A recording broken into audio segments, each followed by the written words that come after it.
We got work to do.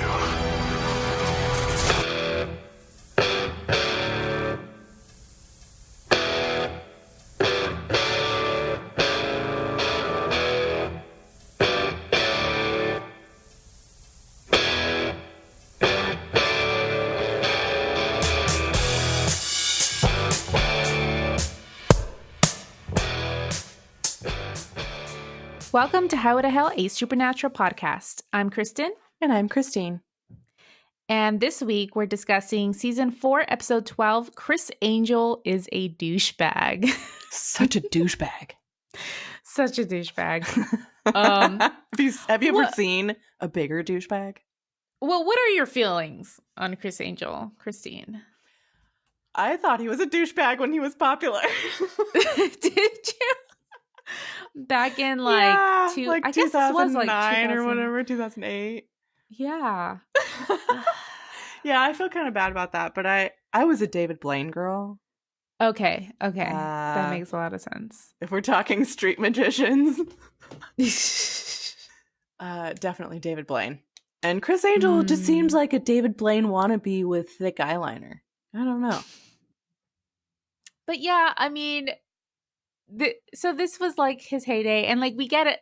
We don't get his name in the episode, but it's like, when Jeb is on the phone with his agent or whatever, and he's like, why am I here? And Angel is in, so I guess we do get his last name. Yeah. Angel's doing Cirque du Soleil in Vegas, and he was at the time doing Cirque du Soleil in Vegas. That's hilarious. Yeah. See, I was kind of hoping that this would be the kind of episode that he's involved in, and it's like one big joke. Because otherwise it's like, ew, what is this about? Well, it would have been really nice, but actually he was not involved at all. And I'll read more from The Official Companion by Nicholas Do Knight. tell. But it did mention that, frankly, the writer was surprised that they didn't get hassled by standards and practices or clearances over the title. But they did get a memo from Standards and Practices on that episode, but it said something to the effect of, "We understand that for the purposes of this episode, the use of the phrase douchebag is necessary. We just ask that in future episodes you refrain from using it ever again." Maybe they just thought it was really funny, and they were like, you know what? Yeah. So, like, Criss Angel is not involved, and the word douchebag wasn't allowable under Standards and Practices, Right. but it sounds like they were like, okay, yeah, he is a douchebag, so we'll allow it this one time. Right. It's necessary because it's true. Right. But it just said also that they never received any sort of comment from Criss Angel. So I'm surprised. Like, he does seem like the kind of douchebag who would just like sue their asses, you know, like maybe he's misunderstood. Maybe I misunderstood you, Criss, and maybe he's just a nice guy. Yeah, maybe you were like, hey, what's the phrase? Any publicity is good publicity, or something like that. Yeah, maybe. even bad. Yeah, I don't remember the phrase. You'll know what I'm talking about. It definitely got him exposure. Oh, for sure, it totally did. But overall, I mean, it's a fun episode. And I mean, I think the title kind of says it all. But if you don't remember, this episode is about a mysterious death that brings Dean and Sam to a town full of magicians.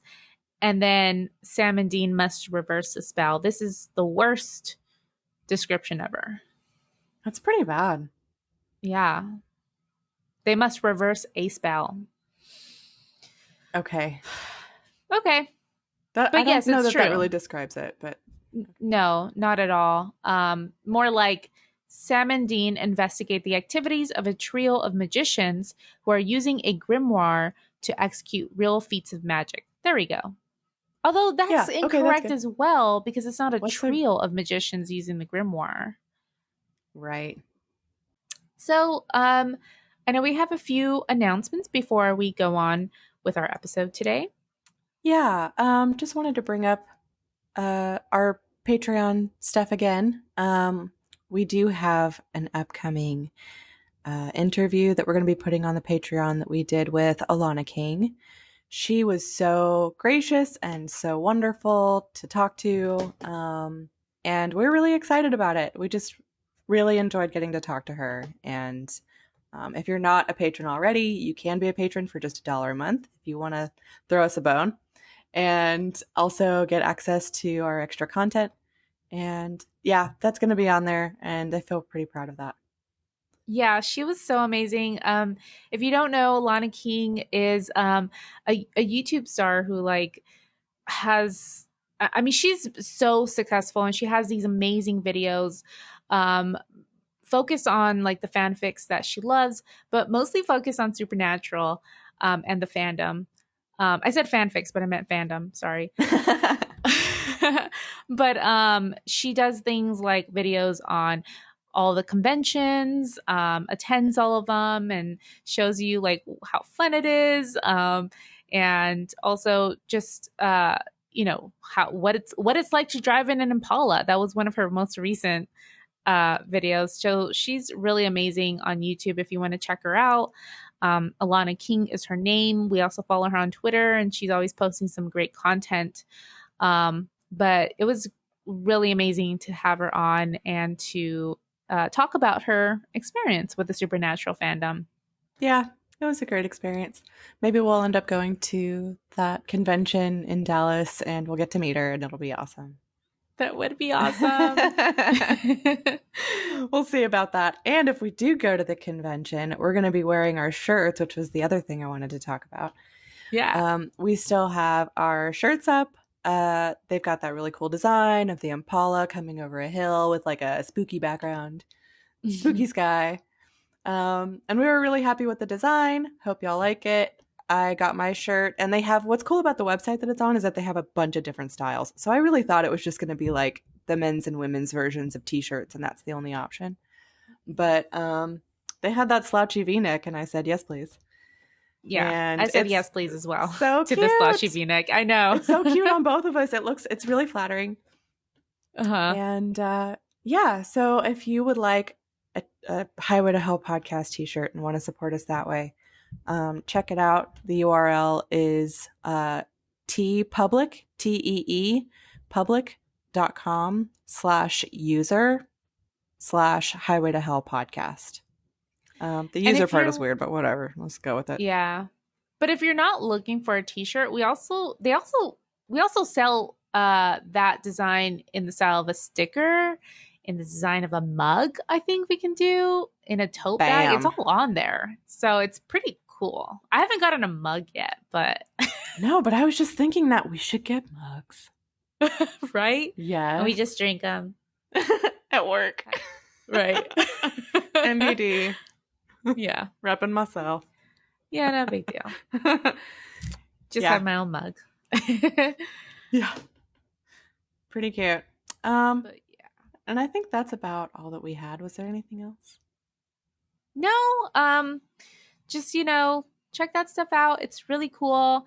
I mean, the Patreon stuff. I mean, it's kind of like you're getting an extra episode from us for $1 a month. Like, yeah, it's pretty cool. And some of them are like short.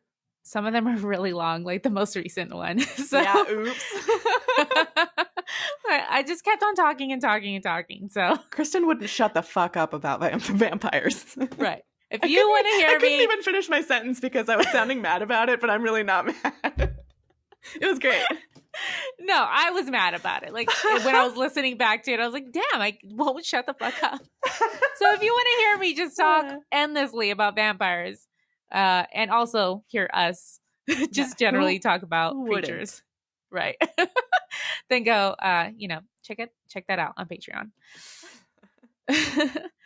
Okay, so this episode was directed by Robert Singer, and written by Julie Siege. And so we've seen her before with It's the Great Pumpkin, Sam Winchester. That was her only writing credits that she's had so far, but we're going to see her a bit more. And that episode was a pretty important episode. I mean, it turns out because Samhain ended up being a seal, right? But this, well, I mean, I'm just loving it. Like, I'm sorry, I'm all over the map right now. The energy's kicking in, but like, Finally getting that boost that you right. needed all day. Yeah. But like, I loved this episode because it still continued like the whole Sam thing that was going on in the background. And it was kind of like, oh, wow, like this is actually tying all of this in. And I also really did enjoy, even though it was a one off, we got to see a lot of character development in these one off characters, Yeah, we did. with, We spent a lot of time with them. yeah, with Jay, Vernon, and Charlie. Mm-hmm. And they were amazing. Yeah, they were really good. All of those Huh? actors are great. And I enjoyed Yes. having those characters around so much. I did too. Um, Jay was played by Barry Bostwick, and I looked up his IMDb, and he has a whole list of stuff going all the way back to 1970. He's been in so much, like Law and Order, and then like a lot of TV shows and guest starring roles, movies, you name it. Like he's been in it. That's pretty Um, awesome. yeah, and I'm in between him and Charlie. Like, which one I love the most? Like, Oh. I think Jay, just because he had so much, like heart. Like, he showed so much heart in his performance. Mm-hmm. Him being kind of this like tired magician, and I fell in love with him. Like, I was really interested in his story, and I felt so sad. I was like almost like Yeah. Sam with misty eyes at the end, with like he's just giving up his card tricks. Oh. Yeah, no, I really liked him too. You get attached. And I also, like, at some point, I was kind of like, why do we keep harping on? It was like later in the episode, and I think it was Charlie was saying something about how they were old or something. They kept, Mhm. harping on the age thing. But with Yeah. Jay, and maybe this is just the luck of his character, but he didn't really ever explicitly, like, I don't know, make it seem like it was, I don't know. He didn't talk about the age thing as much, but it affected No. him. Like right off the bat, that first scene, Right. she's like, leave the old guy alone. And he's sad. I know. And maybe that's just like a product of good writing on his part in it, Right. because he was able to express that feeling without actually like conveying it in words and everything. Mm-hmm. Yeah. Yeah, It was a good match, totally. actor and Hmm. character. Vernon was played by Richard Libertini. And again, like he's been in a bunch of stuff all the way since 1968. Um, and I think the biggest thing that I saw from him was he was in the movie Fletch, which I've never seen that movie. But we just talked about it recently. Did we? Yeah, and the only reason I really remember is because I think it was in the episode that I edited, so I heard it multiple times. Oh, But we were talking about, it was when the guy, okay. It's all coming back to me. tell me. In Family Remains, where the guys come out of the house and they introduce themselves as Babar and Stanwyck, and it was the Barbara Stanwyck reference from Fletch, which was like such a weird deep cut, and we were like, what the fuck is that? Yeah, I was like, I've never seen that. I'm sorry. But as soon as I saw like the Steve Martin cover, I was like, oh, okay, so it's like a Steve Martin movie. Like Okay. I I've think I never had seen it. just I didn't even remember who was in it. yeah, I haven't seen it either. Sorry, I'm a millennial. Like, Whatever. just no, I just have not seen that.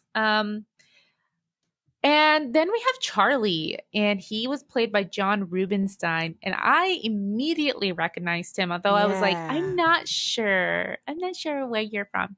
But he's been on a lot of stuff. I personally recognized him from Angel. Okay. Okay. Who was he in Angel? He played Linwood Murrow, who is a lawyer at Wolfram and Hart and president of the Special Projects Division. I'm sure I saw. I mean, I definitely saw him there. What Yeah. else was he in? because he's so recognizable, right? Like, yeah, for sure. I feel like I could almost, I don't know, like taste think it. of, yeah. um Oops. This is going to be so another yeah, one. John Rubinstein, he's got a long list of stuff on IMDb. But yeah, just a great cast overall in this episode. I did want to mention a few other tidbits about the production. Again, this is from the official companion for season 4. I always have to like look at the title as if I can't remember. No, I know. Just double checking. Yeah. But okay, so they actually hired real life magicians on set to kind of help them figure out everything like they were That's cool. doing. Like, make Yeah, sure so they their were movements like are right and everything. right, they were like super legit about it. That's cool. But it's funny because it's okay. The art director, John Marcinuk, says magicians protect their secrets. That's literally their livelihood. So magical gags are a really hard thing to research. But we had to make the gags for the show and figure out how much we could make practically and how much we couldn't. And he said, we ended up having to do stuff like the table of death and cuts, which worked out fine. I think we had a real table of death lined up where the guy would have come here and done it for us, but the cost of bringing him up outweighed the cost of us building a veritable table of death. Wow. Thing is, those were real swords we used. They were not rubber. Oh, shit. Oh, fuck. So our table of death would have killed the actor if we weren't careful. Yeah, please make sure that he's well out of the way before you shoot it coming down. Fucking crazy. So they were like, okay, I'm not going to figure out the gag. Let's just film this in parts and cut it together. With real swords. You know, right. So regarding the amazing music that we're about to hear about pretty soon, it says that supervising sound editor Michael Losh, or maybe Lachey, shares a less dangerous example of the supernatural crew's attention to detail. A fun part of what we did was we created through sound and score a feel for what each character's life was like, he says. So when we see Jeb Dexter, he's got this big, obnoxious rock music playing, and we made his boots really loud and the jingles on his jeans really big. And it says composer Christopher Lennertz had lots of fun recording the Jeb Dexter theme song, which he says was so cheesy and it was fantastic. Just to be silly, really low and deep in the background, which you can hear if you listen closely. We're going douchebag, douchebag. It was hilarious. It was really funny. It was. I didn't notice like the douchebag whispers in the background. I didn't either, actually. But we'll go with that. Yeah. And maybe it's just because it was blending in with the rest of the douchebag. We said douchebag so many times in this episode. Yeah. So many times. Yep. And we're going to say it a lot in this episode, too. Oh, yeah. But, I mean, tell us about that song beyond that, Christine. So the song is called I Am the Douchebag. In parentheses, douchebag theme. By Christopher Lennertz and Steve Frangadakis. Frangadakis. It might be Greek. I'm not sure. And there's not a whole lot about it because it seems like you said they made it for this. So, you know, it's not like this was a real band like up and coming or on an album that they put out. Mm-hmm. But it matches him pretty much perfectly. It's just kind of some hard sounding rock that's apparently not so hard. Nope. So here you go.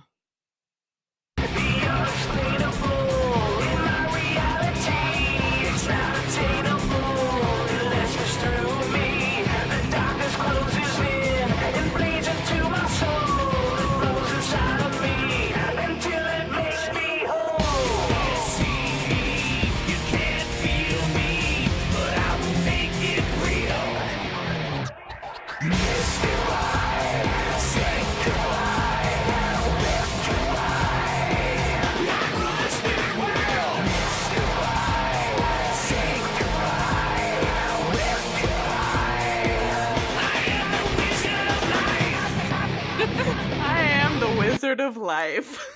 I am the Wizard of Life. That's my favorite part. Or the Mystify, Sanctify, Rectify part. I don't know I which kind of one's like that best. too, because they were clearly just trying to come up with words that ended in "tify." Right. They're like, this sounds kind of cool. I did forget that like Julie Siege, I guess her script says that it's supposed to be this theme song is supposed to be like if Korn did a song about magic, this would be it. But the composer Christopher Leonard says no, it's more of a mix of Nine Inch Nails and Yanni. I agree with that so much more. Yeah, Because I it's agree not too. good. Let's be clear. Yeah. It's not. It's definitely not good. Korn. No. I also maybe felt a little bit Marilyn Manson. Like if we had like, some Marilyn Manson with Yanni. I could see that.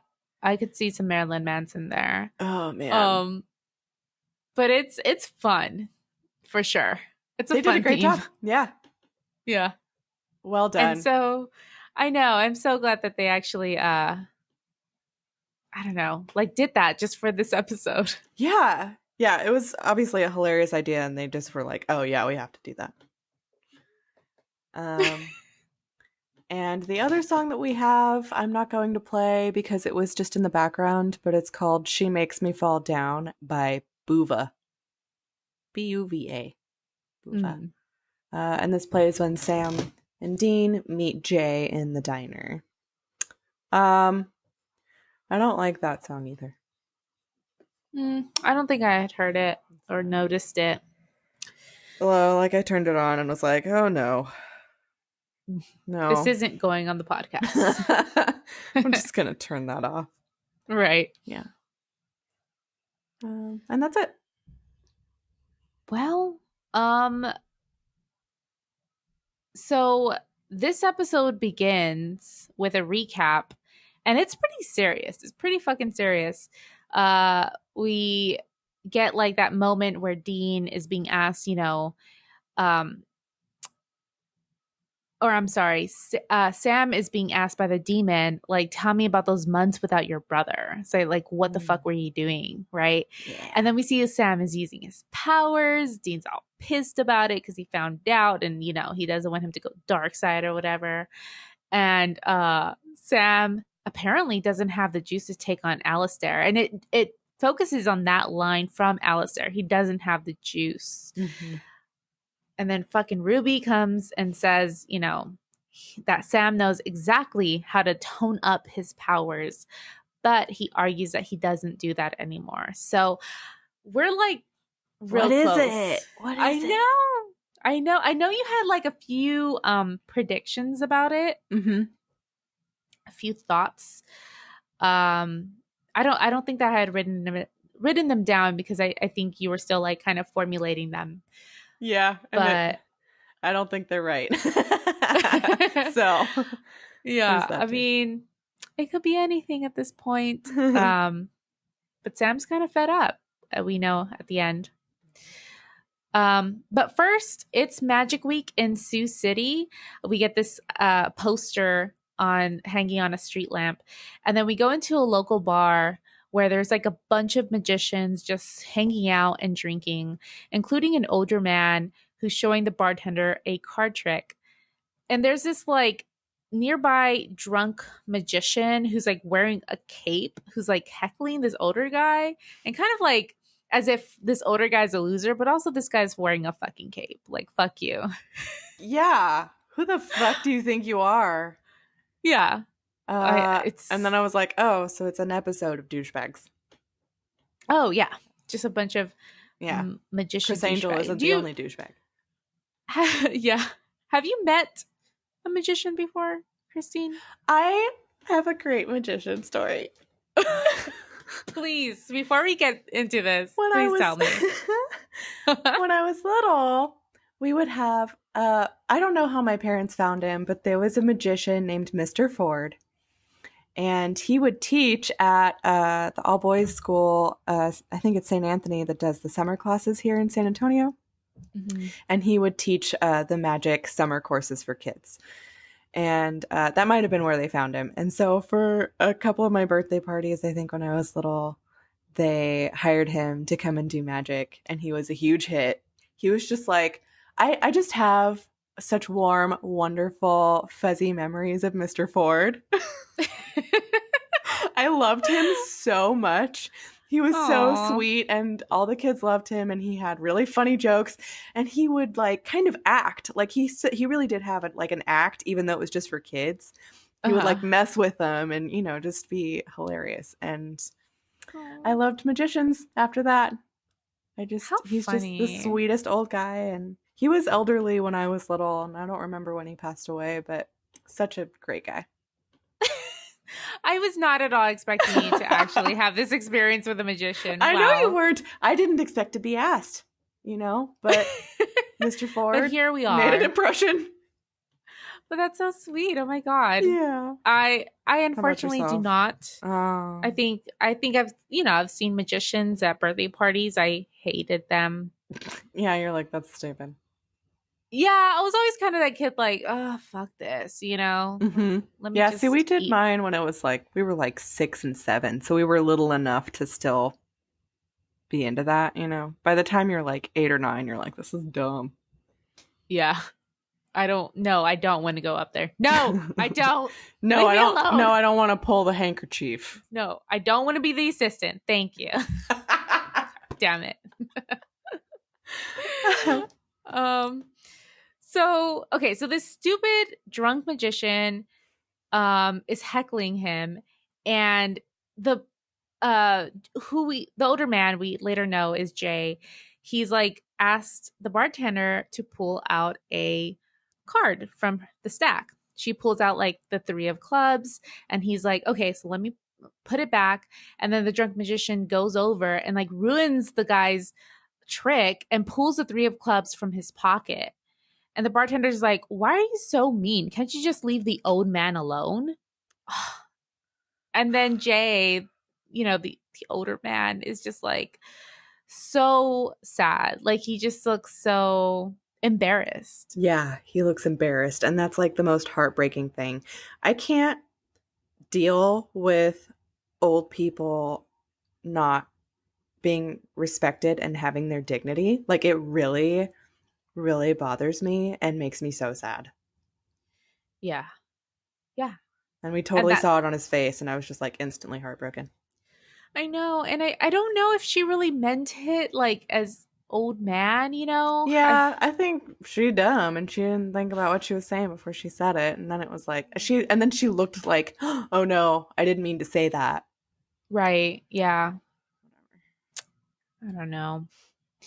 But then we cut to this Criss Angel like performance.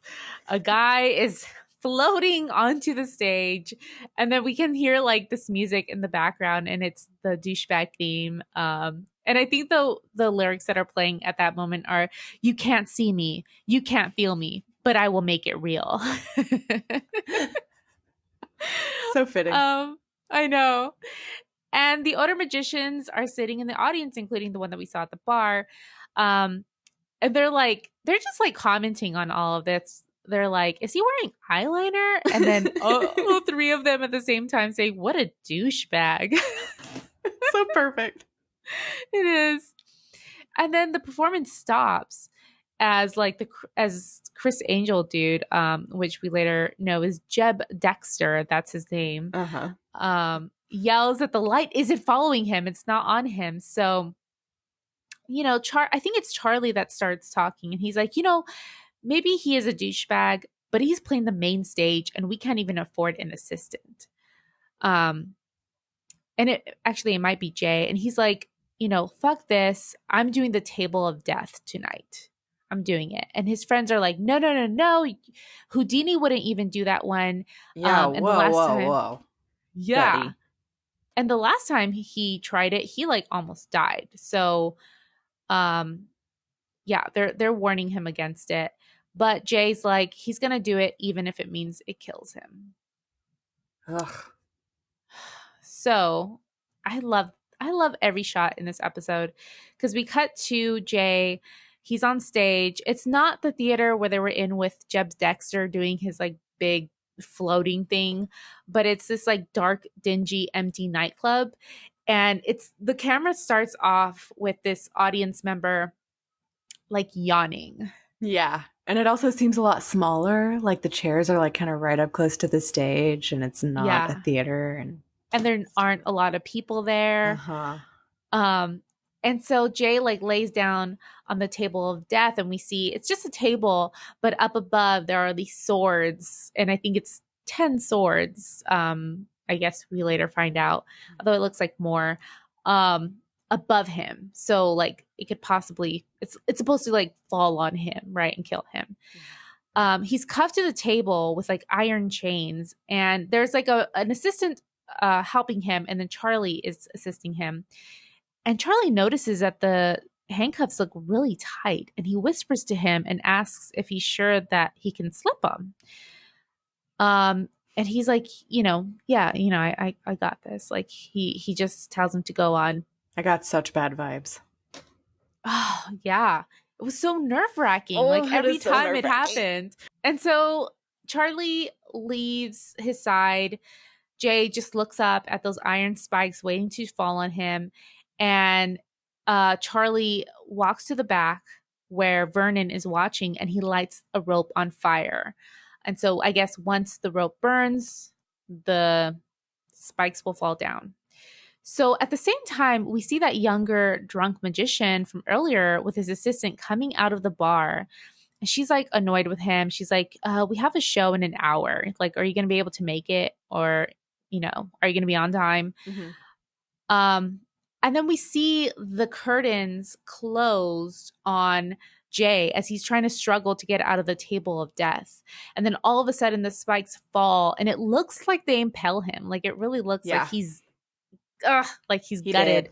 Yeah. But we see at the same time the younger drunk magician clasp at his chest, and then he falls to the floor dead. And then Jay appears behind the curtain, totally unharmed, and he receives a standing ovation. Whoa. Yeah, credits. I loved the way they showed the drunk magician dying, because he like lays on his back on the ground, and then all the spots where the swords were start like becoming bloody and spread on his shirt. Yeah. It was so cool. And then also like there was just so much detail in it. It kind of like closed in on him, and then as more blood came out, it was kind of like trickling down his shirt. It's like, fuck. It was really cool. Yeah. And it's just like, what the fuck just happened? Uh-huh. This guy's a fucking voodoo doll. Or something. Sucks, bro. Yeah. Maybe you shouldn't be a douchebag. Yeah, maybe we shouldn't. So the next scene, we see Jeb Dexter. He's doing a card trick on the street. And Criss Angel would do these like street tricks also. I think he did this exact one. I swear. I think he did this exact one that Jeb Dexter does. I hope so. And I think somebody heckles him like, oh, what trick are you going to do? Or they ask him, right? And he's like, I don't do tricks. This is a demonstration about angels and demons. And then we see that there are like cameras filming him.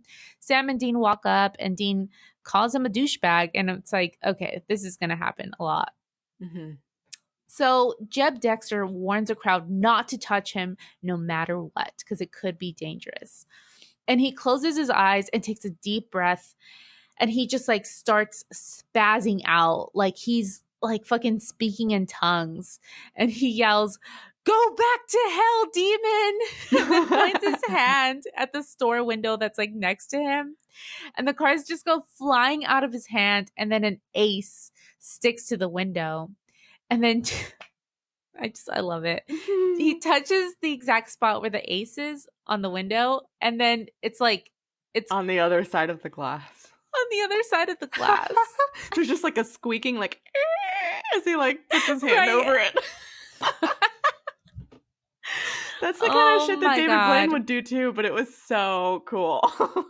Yeah, it's like, whoa, how did he do what that? What the fuck? Everybody runs around screaming. Like, So Sam and Dean are totally unimpressed with this fake demon possession. Dean's kind of like, that this is really giving a bad name to like us who actually believe in demon possessions and all of that. We have to deal with the real thing. And it's so funny seeing the way he acted too. Like after in this show, the demon possessions and exorcisms that we've seen, like the way Criss Angel just like acted and was like, be gone, and like threw his arms in the air. It was just so hilarious. Yeah. That Yeah. while Sam and Dean are looking at him, you're just like, oh God, Yeah. such a fraud. This is a bunch of bullshit. Right. But Sam's kind of like coming to the defense of like magicians everywhere. And he's like, it takes a lot of skill. And Dean's like, oh, yeah, that's right. You were a total nerd when you were 13 and you practiced magic. He was my brother. Which is funny because my brother's also freakishly tall. There you go. Yeah. And he's good. He's a good looking dude too, but he's much more hippie than Sam is. But it's funny because that just makes him seem even more like my brother. Like they were into magic when they were kids. Yeah. That's cute. And that apparently Sam had a wand and a deck of cards. And he's like, hey, look, it was a phase, all right. So it's so adorable thinking of Sam with a wand and everything like that. Yes. So Sam reminds Dean, though, that they're there because a man dropped dead with 10 stab wounds and no tear in his shirt. And I did love that bit of detail, know. That there was no tear in his shirt. Damn. How the hell does that happen? So they're interviewing Vance's assistant. Vance was the drunk magician. And they ask if he had any enemies. And she's like, yeah, he had a lot. He used to steal all these stage effects and close-up techniques from other magicians. And the entire time this conversation is happening, she's like pulling ribbons out of the bag, out of her like magician's bag. And she like finds a bunny. And Dean is just like watching it like, what the fuck is happening There's a here? live bunny in this bag. Right. And he's like, well, did she find anything weird in his stuff besides a bunny, basically? And she says, yeah, I found this 10 of Swords tarot card. And Vance hated card tricks. So I know that it's not his. And so we see it. It's just a regular tarot card, the 10 of Swords. So it's like, if you've never seen it, it's just like 10 swords sticking out of a man's back, and he's lying on the ground. And it's funny because he's like wearing a cape, just like Vance was as well. Yeah, so nice. It was a nice little detail. We see Jay in his hotel room, and he lets in Charlie. Charlie asks how he did it, how he got through the table of death. And Jay calms him and says, you want to see something? He does a card trick, and he pulls 3 aces out of the deck. And then Charlie's like, oh, wow, good job, And he's like, yeah, I've been trying to pull 1 ace out of a deck for like my entire career. And now I'm pulling 3. So like, that's kind of weird. That was cool. It was super cool. I liked it. And then he's just like one-upping himself. He's like, I'm going to do the executioner. The what? Yeah. This one sounds scary. And Charlie's like, yeah, no, don't do that because I'm sorry, this is the one. Yeah, this is the one that Houdini wouldn't even do. It wasn't the table of death. And he's like, I'm going to have to miss that show. Like, I guess because I don't want to see you die, essentially. Yeah. And Jay says, Charlie's a good friend, and he tells him to check his pocket. And there in his pocket is the Ace of Hearts. It's so cool. Damn. So that was the 4th one. Yeah. So what's going on with Jay? I mean, he's not worried about it. He's just like, oh shit, I've got good luck, or I've got some talent right now, so I'm gonna do the executioner. And I thought, like, since we didn't know what was going on yet, I definitely speculated that he, was behind it and was kind of like power drunk. Like, look what I can do. Yeah. No, I could see that interpretation.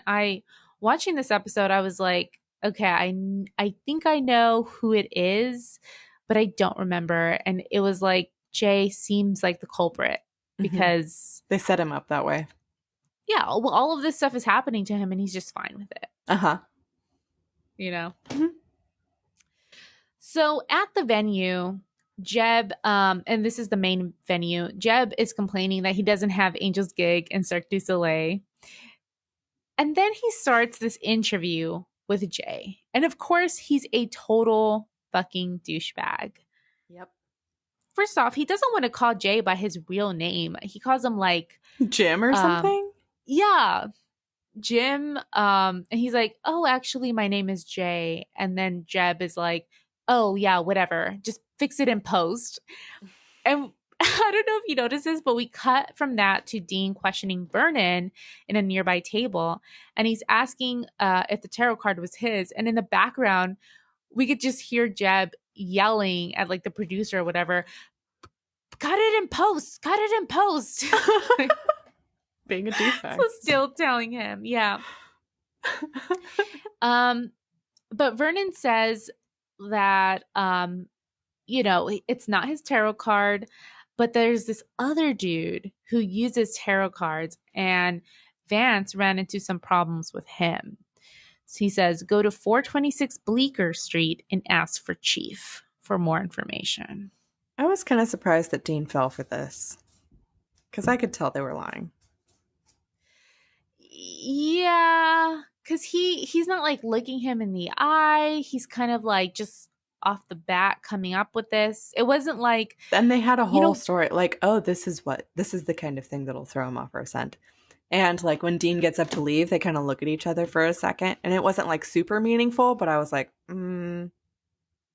don't trust these guys. yeah, don't do it. And I don't know if you, well, here, I'll speak about that after this scene. So Dean shows up at Bleecker Street. He knocks and he tells the bouncer that he's there to see Chief. And the bouncer's like, okay. So he's led downstairs to this scary basement where he's left alone. And there's just this like dance music coming from the other side of the wall, I guess. And it's so loud. It's like like Or like EDM yeah, like a nightclub. heavy nightclub. Mm-hmm. Yeah, music. The door opens and there's this like large man wearing a kinky police chief outfit and carrying a whip. Oh. And he comes forward and he's like, you are really gonna get it tonight, big boy. Oh shit. And Dean's like, Dean's cool is so, Yeah. he's so cool. He's so chill in this moment. He's like, yeah, there's been a misunderstanding. I think I've been had. And then Chief goes, oh, you ain't been had till you've been had by the chief. And then he like stops and he's like, oh, before we get started though, what's your safe word? That's when I was like, oh God. Oh my God. Oh Dean, get my out of there. God. Yeah, run.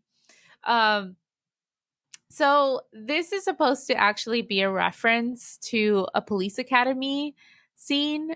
I don't know if you've seen any of the police academies. I have not. Okay. They're a stupid series of 80s movies where these people who shouldn't go to who shouldn't be cops go to the police academy. It's comforting. And the main guy is Steve Guttenberg, who was like, he was like the other Billy Crystal of the 80s, right? Like he was just in Okay. everything What and was like his name in again? all these romantic comedies. Steve Guttenberg. Okay. The only other movie I remember seeing him in was like this like dolphin movie. Oh, but he was in, you were a Disney Channel that guy. person. Yeah. Yeah. Oh, he was on Veronica Mars. I recognize him. Oh, from that. okay. Uh-huh. Yeah. He was in a lot of stuff, but Gotcha. I don't know. It's just a funny movie, and he tells the police chief to go to 423 Bleecker Street, I think, or he does the same trick on him essentially. Ah. And he shows up and it's like this gay nightclub, essentially. That's too funny. I know. It's such an 80s joke. But Dean falls for it. So Sam, meanwhile, is at the hotel room. He didn't go with him. And he hears a knock. It's Ruby, and she's pissed that Sam is working on a job instead of, fighting against the war against Lilith. And she says 34 seals have already been broken. 34. So that's an update for us. That's a fucking update. Yeah. Pardon? We're more than halfway there? That was quick. Exactly. What is happening right now? I heard know. that and I was just like, okay. What? I kind of agreed with her. Like, whoa, 34 and you guys are sitting on your asses figuring out magician shit? Yeah, this isn't funny anymore. No. Yeah. Something bad can happen. I didn't know we were that far along. Right. And she's like, the angels are losing the war.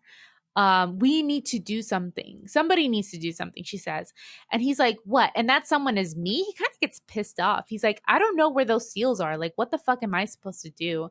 And Ruby says, they need to be going after Lilith. And she uses the exact words that they need to cut the head off the snake.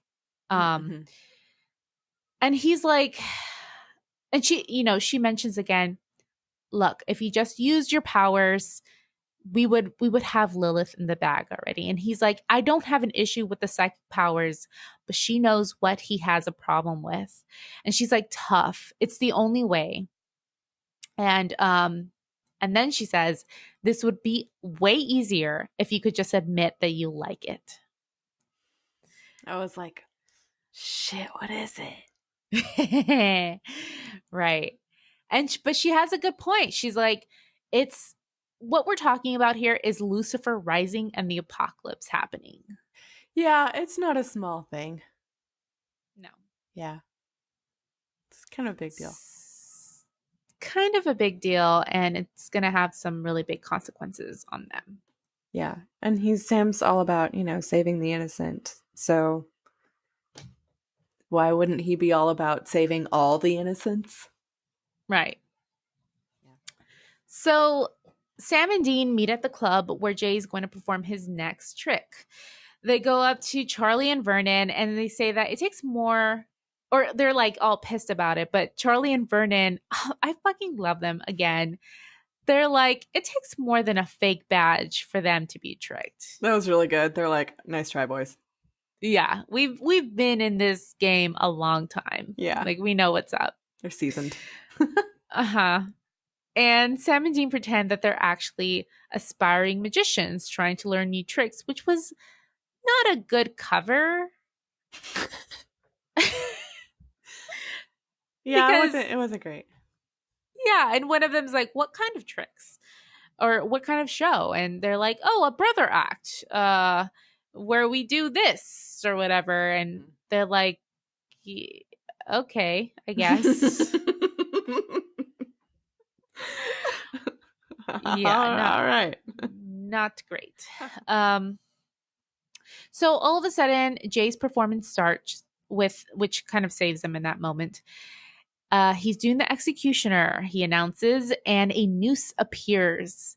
And then we cut to Jeb. MYSTIFY, SANCTIFY, RECTIFY music is playing. What the fuck is he doing? I don't know. Moment? Like talking to himself in the mirror? Is that what he's doing? I guess he's like practicing his like demonic hot sex looks. Yeah. Because he's like glaring at himself. And then I think he has like two different mirrors. So he like keeps on turning to like, or see like himself to see from different angles. Yeah. It's so weird. It is weird. He's obviously very in love with himself. Very. But we also know something bad is about to happen. Because then we see Jay on stage. He's tied up in a straitjacket. I caught it here, in asylum suit. So I'm glad I could remember the real name. Because I couldn't in the moment. An asylum suit. You know, one of those asylum suits. That's really very funny to me. But it's a straitjacket with a noose around his neck. And he explains that he has 1 minute to escape death. And then the curtains close and we see him start to struggle. And then we see like some final destination action at And it was Jed's house. awesome. Yeah, it was really cool. Fucking And awesome. it was like, what the fuck is happening? Because there's like a rope that he had. I think it was already a noose. Yeah, like maybe for one of Anyway. his tricks or something, I guess we're supposed to assume. Yeah. And it's wrapped around like some mannequin, but it lifts by itself and then drapes itself like from a ceiling fan. And then it finds Jeb's neck and then hangs him. And then we see Jay appear behind the curtain alive. And Dean was like, "Oh man, that was amazing." Like he's so impressed. He's super into it. Right. And Sam, the magician expert, I guess, is like, "That's not humanly possible." Yeah, wait a second. Although we don't ever get any sort of that never comes back. No. Sam is never like, I just why. did some research on he does research on Jay in the next moment, but he's not like, How I did just he did get some out of that research or whatever? on the executioner. And Yeah. I loved that scene mainly because of the rope. The rope was my favorite character. It was done really well. The way it kind of slithers. It just kind of like unwinds around the mannequin as it comes undone, like goes across the floor like a snake, up the wall, across the ceiling and down onto the ceiling fan, and wraps around a couple times so it can like secure itself. It's just fucking weird. It's cool. It's crazy. Yeah. I did enjoy that too. CGI and it was well done. It was pretty cool. And then this next scene is just Sam doing research on Jay back at the hotel room. He's like, he was really successful. He performed in Radio Music City Hall, but he just got old. That's all that happened. And society decided they didn't care about him anymore. Yeah. How sad. Sorry to be a downer. I know. Fight against the mistreatment of the elderly. Everybody. Yeah. Be mad about it. We're taking a stand finally. But they suggest, okay, well, maybe he's using real magic and there's some sort of like death transference happening. And Dean says, oh man, he's like thinking about it all. And he's like, he hopes he dies, he says, before he gets old. And Sam's all pensive in this moment. And he asks, you think we will? And Dean makes a good point. He's like, well, we have already, both of us. We haven't already. Right. And he says, yeah, but you know what I mean? Like, do you think we'll be chasing demons when we're 60? And Dean's like, no, like, we'll probably die before we get old. And if we do, like, yeah, like, look at Bobby. He's still doing it and he's around 60. So that's probably going to be us. And Sam thinks they'll be different. And he asks, what if we could win, put an end to all of it? And Dean immediately is like, wait, what the fuck are you talking about? Is there something going on? Yeah. Like he sniffs it out. He knows something's happening. And Sam doesn't really like let in on exactly what's going through his mind, but he does say, but what if we can go after the source? And he repeats Ruby's line, we can cut the head off the snake. So it's, we know at that point, okay, he's thinking about whatever this thing is with his powers and what he has to do. But Dean says, look, the snake has 1,000 heads. There's no way that they can just go to the source of all evil and just stop everything from happening. This is a really interesting conversation. I liked this scene. I liked the way it started out, like contemplating their own mortality and their situation, and then turning into this whole discussion about how they would end everything. Yeah, because I mean that's the thing, like they don't they don't really have any sort of way to just stop everything that's happening to them, you know? Like Mm-hmm. It's like coming how do you from all actually different directions. right. It's not like I mean, I know like in the show Charmed there is the main characters do fight literally the source of evil. Uh That's awesome. yeah, not really, but Oh, that's too bad. I take it back. it's just like what it's weird. Hmm. Um but like here it's like there's not really any one source of evil, you know, there's Yeah. not really a definitive answer to that. So like what the hell are they supposed to do? And so yeah, that does kind of speak to more their mortality, but also like what are they doing? Like what's their What's job? the goal here? Yeah. Is What there is the even a goal? goal? Yeah. Yep. It's Good just question. fighting one day at a time, Forever essentially. until you die Right. without making any real progress against forces of evil. Yeah. And that's what Sam's kind of struggling with right now. Fair. So they leave to track down Jay while Dean says he'll do some research on the tarot card. But at the hotel, they find that Jeb was found hung from the ceiling fan. And Dean found the Hanged Man tarot card on his body now. And he's like, you know, Vance was being a bitch to Jay. Jeb was being a bitch to Jay. Maybe there's something going on with him. Mm-hmm. And Dean asked Sam if he was able to tell Jay, since, you know, he was doing the research on him. And he says that Jay apparently slipped him. And he's like, what the hell, man? This guy's like 60. And he's like, yeah, but he's a magician, okay? That was great. Yeah. I mean, to be fair, like Dean was tricked into going to Bleecker Street. So there you go. Yeah, Dean, of the two of you, who looks more stupid? Right. So Jay is at his hotel walking into his room when Sam and Dean peek out from behind the corner in the hallway and they have their guns ready. And they bust into the room. Jay's like totally startled and they have their guns drawn on him. And they're like, we know you put a spell on those tarot cards, but Jay's like, no. Those are not real tricks that he's doing. There's no such real thing as magic. And they inform him of Jeb being hung. And Jay says he doesn't know what they're talking about. And Dean says something's not right. You know, he kind of believes him. So they tie him up to figure out what to do.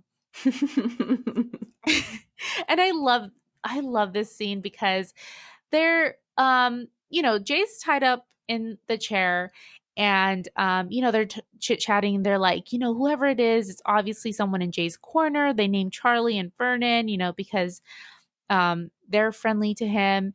And the camera's like spinning during this conversation, like watching Bobby, watching Sam and Dean. Yeah. I said Bobby because I was thinking of Robert Singer like directing this because Oh. it's fucking great. Because once they get back to the original shot, where we should see Jay sitting in the chair, he's missing. He gone. He got out of He those gone. restraints like that. Guys, he just did the fucking table of death and executioner. You know you have a magician or ropes anything. No. No. This guy can get out of iron cuffs and an asylum suit. So they're so dumb. And they're so dumb again because they're not at all like, you know, they say like, okay, he's old, like he couldn't have gotten very far. But they don't think like he's hiding here. Yeah. Yeah. You know? So if that's the case, let's look close to home. No. Right. Didn't occur to them. So they take off outside the room and they go downstairs. But Jay immediately comes outside of the closet, like right behind the chair. And Sam and Dean are down in the lobby. They're like, oh, man, he couldn't have gotten so far. But the cops arrive, which is really fast. Like, yeah. Jay couldn't have called them that quickly. But they bust Sam and Dean. So we see Jay now complaining to Charlie about Sam and Dean, and he says maybe there is something happening. He can do all of those card tricks, and he did the executioner, and Charlie doesn't believe him. He's like, no, I mean, you're doing this because you're you, and you're very talented. Ugh, I love this Yeah. whole exchange between them. Me too. It's lovely. They have a little bromance going on. Yeah, It's so adorable. supportive. And Jay's like, I'm not gonna do this next trick. I'm not gonna go on the stage. But Charlie is pissed. He's like, no, you have to. And then Jay says, oh, and this is so sad. He says the other night when he was doing the table of death that he intended to kill himself, Yeah. but he didn't know how he got out alive. Shit. Yeah. He wanted to go out that way. I know. Intense, which is intense. Yeah. Like, wow. Intense. Yeah. It tells you about where this guy's life was at. Like, it was over for him. Yeah. He was at rock bottom at this point. And Charlie says he was the best in the day and now he's got it back. So he needs to feel, on top like he is. And that it makes Charlie feel young to see Jay back at that top again. So we cut to another trick that Jay is doing. It's the table of death again, but this time it's to a packed audience. And yeah, word got out. I know, they're very impressed with his trick, and he's a showstopper now. Getting popular. And Charlie lights the rope, and he goes backstage, and he gives this look to Vernon. It's weird, and then he leaves. So I don't know what you thought about that. I don't know that I saw that. Maybe I missed that. What kind of look was he giving? It's just kind of weird. It was like, I don't know. It was almost like they were mad at each other or something, but maybe that was something stemming like just looking really serious or something. Yeah. And this is when I was like, okay, I don't remember who it was. Maybe it was Vernon or something. And we see Jay struggling with the trick. And then the spikes fall and then people freak out. But Jay's fine again. He's suddenly, standing. And I really thought this time around too that it didn't, because it looked again like he died, and there was like a longer pause before he came out. It looked really bad. Yeah. Because we see the spikes fall down, and then it looks like it's impelling him. Yeah. And he shudders. Yeah. As if he got impelled. Yeah. What the fuck? But suddenly there's a scream from backstage, and Jay runs over, and Charlie has 10 bloodstains on his shirt. And he's dead. So sad. Christine has a fly in her tea. I'm just sticking my finger in my tea. Don't worry about it. It tastes better that way.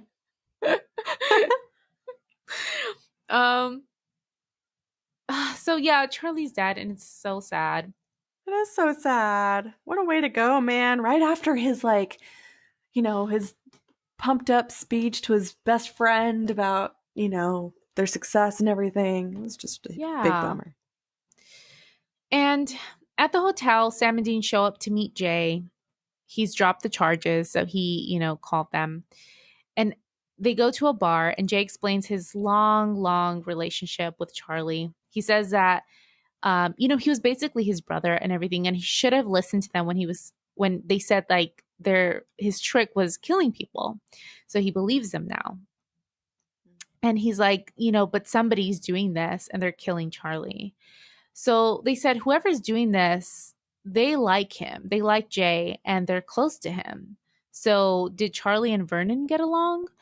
And Jay says, it's not Vernon. It couldn't be. But he says that they did butt heads. But Vernon couldn't do something like that. And then Dean says, but the real thing with magic is that it's like crack. People get a taste of it and then they can't get enough. This was really interesting. Yeah. I liked And it reminded me of our conversation. I know that we didn't get into it with the SP and Buffy episode of all the things that we didn't get into. It was this, but but especially part well, only really in season 6 of Buffy, like magic is supposed to serve as a metaphor for drugs, which is a very like controversial thing in the Buffy verse. It's like some people hate it, some people are okay with it. I don't think anybody loves it. Um, Interesting. but it is interesting. Like it is an interesting depiction of what magic is like, and so it's like, yeah, like it can definitely be. It's that power, Yeah, you it's know. like that here too, which is easy to imagine. Um, Yeah. it's yeah, that power, like you said, you can suddenly do all of that, which is kind of why like I picked up on Jay feeling that way toward the beginning. It was like he was kind of like power drunk, I said. So it's the same kind of like, oh man, it's taking hold. Mm-hmm. Right. And so we see Vernon is in his hotel room. He gets a call, probably from Jay. He says he'll be there soon. So he leaves the hotel room and Sam and Dean break in to snoop around. So Vernon meets Jay at the theater and the table of death is set up. And Vernon tells him, hey, you've got the headliner gig now at the convention. And Jay says he can't do it since Charlie's gone. And Jay confronts Vernon. He's like, you did this. You killed Charlie. You used me and my act to do this to him. You did all of this magic or whatever. And then Vernon's like, what are you talking about? Like, it's not me. And then all of a sudden we hear this voice from the background. And this younger man comes out and he's like, no, it wasn't him. It was me. And back at Vernon, Sam and Dean find no herbs, no tarot cards or anything, but they do find a like 1930s poster of a magician. And it's the same young guy who has just appeared at the theater. He has a scar above his left eyebrow, or his right eyebrow, just like Charlie did. So this is Charlie, young Charlie, which I couldn't connect until they said, "Oh, it's Charlie."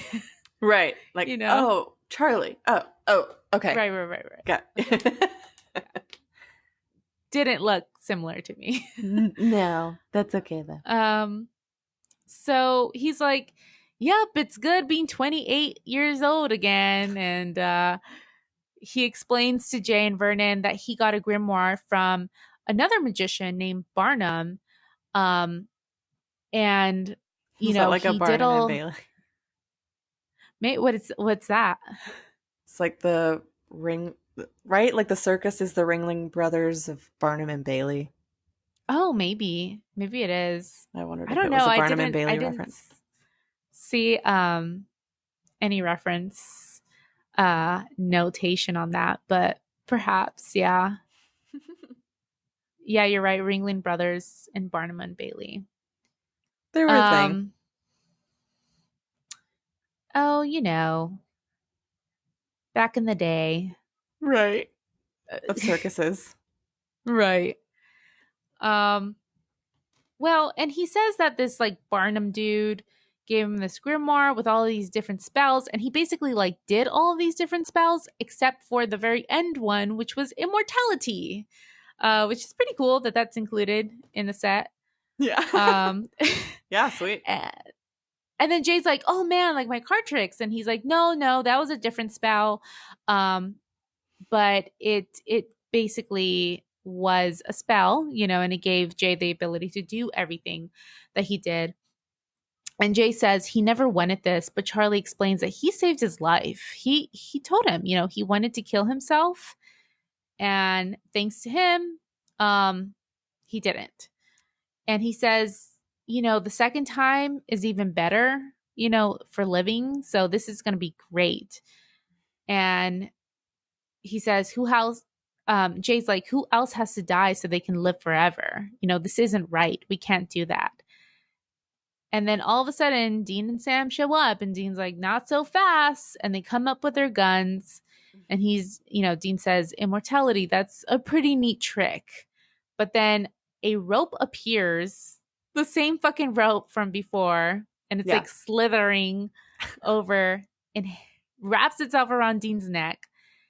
And then I love this. Sam shoots Charlie, and then Charlie catches the bullet in his mouth. That's So it's so like a great. Penn and Teller kind of, right? Yeah, it was so good. So then he like does this like disappearing act and then shows up nearby. So he's like showing off all of his little tricks. Yeah. It's crazy. Yeah. He's definitely like, look what I can do. Yeah. And then Sam yells to let him go, to let Dean go, and then tries to swipe at him, which he kind of like falls, and Charlie appears behind him, pushes him, and manages to like have Sam fall into the table of death, and then he's cuffed there. So the rope starts breaking around Dean's neck, so he can possibly be let go. But he's at this point he's been hanging up there for a while. Yeah, it's pretty. It's not good. No, he's very it's red not in the looking face. good for him. Mm-hmm. Poor Dean. Yeah. And then all of a sudden we see Jay stab himself with a knife, which transfers over to Charlie. And then Jay pulls out the tarot cards in his pocket. And we see that Charlie pulls out the Magician tarot card in his pocket. So and Jay gave him the slip. He was better than you all along. Yeah. And he drops dead after being surprised about Jay picking the strangers over him. And then Dean falls to the floor. He's totally alive. And Sam is released from the table of death. Scary, man. And Jay just looks down so sad. No, it wasn't. I was like, oh man, is Dean about to like choke out or something? Yeah, is he going to pass out? What's happening? Yeah. Yeah. Poor Jay. I know. I feel so bad for Jay here. I was a little bit confused because, well, I guess he was using a fake knife, right? Or like a trick knife or something. Well, I think the deal was like he stole the cards from... So he had the power. Right. It just looks so real, like he had actually stabbed himself. Mm-hmm. But then we don't see him. And he pulled it out, but there was no blood. Okay. Yeah. I was like, what? Is he okay? Like, does he have to go to the hospital? Know. It was weird. So this part really got me at the end. They're in the bar. Jay's playing with his cards and he's drinking. And Sam and Dean come in and thank him for what he did. And Jay says, I killed my best friend yesterday and you want to thank me? Ouch. They ask first, like, where's Vernon? Like, where's your other buddy? And he's like, yeah, he's gone. He doesn't want to speak to me after what I did to Charlie. Mm-hmm. Which is so fucked up. That's super fucked up. Like, was Jay supposed to let him live and like have all that bad shit happen? I don't know. What choice did he have? I mean, I guess that's what Vernon expected. Because Vernon was actually, I didn't mention this, but he was like, oh, maybe it would be cool for us to like be young again. It's like, think about it. The three of us. Yeah. So he was into it. So I think that's why he's upset, because we also know like he didn't really love Charlie too much, right? Mm-hmm. So Dean tells him he did the right thing. But Jay's like, yeah, I did the right thing, but I have to spend the rest of my life old and alone now. And then he leaves. And he leaves without his cards. And then the bartender from the beginning comes over and she's like, Jay, you forgot your cards. But Jay's like, just throw them away. Oh, so sad. I know. And he just walks out. I feel so bad for him. I don't know. Me too. I think he's going to know that he's attempt okay. Another executioner. Probably. You know. Someone needs to be with him right now. Oh yeah, he needs a friend. But Vernon is gone, unfortunately. Fuck off, Vernon. Yeah. And so Dean is kind of hurt by what he sees as well, but Sam's like, I'm gonna go take a walk, you know? And and we do get some misty eyes from him at this moment. Like it really hits him. So I do have a count for that. Good. Yeah. And It then we was misty. see outside though, he's not quite like taking a walk because he walks over to a car and Ruby's driving and he says that he's in. And he gets in. And she says, "What changed your mind?" And he says, "I don't want to be doing this when I'm an old man." Aww. And they drive off. Well, I'm sorry to tell you, Sam, but there are about 11 more seasons after this. So, You got a ways to go, Betty. right. But no, I mean, that's the end of the episode. But I mean, I think it really tied together nicely there. I think so too. It was a good message and something they haven't really thought about in a while. You know, we've just been paying attention to all the shit that's happening in the short term, you know, just dealing with whatever's happening right in front of us. Mm-hmm. And he's had some time to really reflect now and, like, I don't know, think about the rest of his life. And I guess he didn't like what he saw. Yeah, no. It was interesting. It was good. Good theme. Yeah. Yeah, I really, um, like before we did the episode, or before I rewatched it, I was kind of like, oh yeah, it's gonna be a fun episode. It's uh not gonna be a lot there, but I was really impressed with everything that we did see. Mm-hmm. Um, I haven't really had a chance to kind of like look at the ranking That's what I was just yet. doing. Yeah, I want to know Um, your thoughts. I want to know your thoughts on this, Christine. okay. So here are my thoughts so far. All the ones that we have at the top of our list are like in the top 10. They're not only important, but they're really good. Um, and then down from there, it's like some of them are either one, like they're either up there because we just thought they were really great and loved them, or because they were really important. Um, and then we kind of get into the like actual fun episodes. Um, Mm-hmm. like A Very Supernatural Christmas, and below that, I don't know, because like then we start getting into like around 40, 45. It's like episodes that I didn't like. Yeah, I feel like those were of lesser quality, Uh-huh. definitely. So I guess I was kind of looking around monster movie-ish, but I liked monster movie better. Um, but I think I liked this one. Which one was Bad Day at Black Rock? That's the one with the rabbit's foot.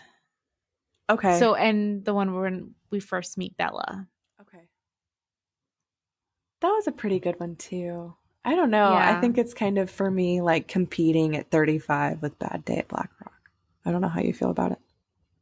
Yeah, I can say that definitively that I do like it better than Hollywood Babylon, which is underneath there. Mm-hmm. Um for me, I love Bad Day at Black Rock, but I also felt there was more to this episode just because there were like emotional Yeah, um there's like more meaning, really.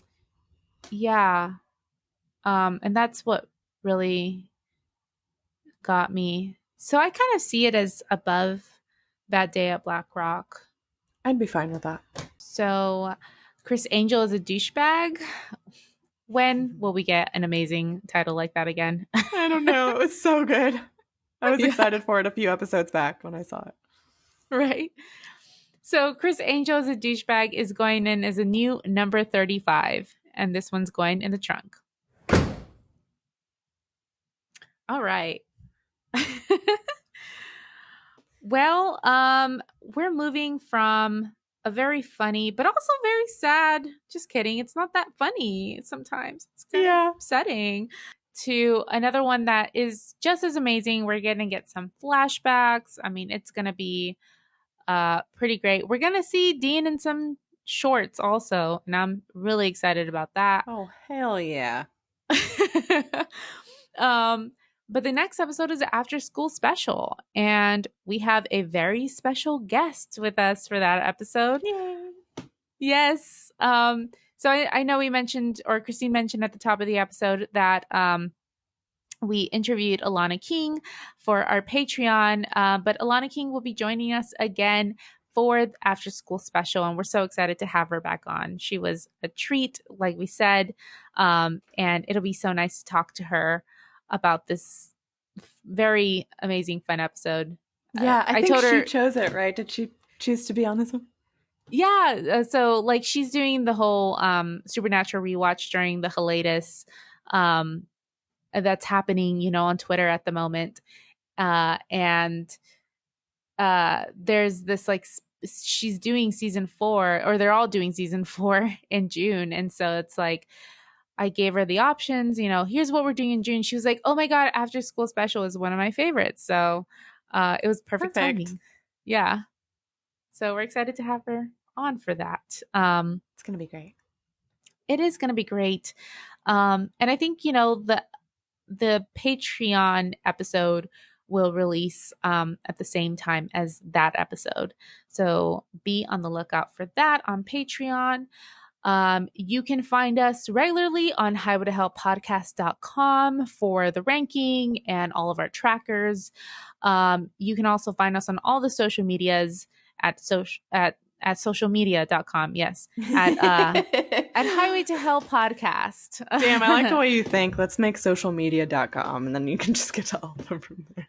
Right? Just all the social medias on there. Yeah. And I did want to mention that like we have quite a bit of emails already. And Thank you.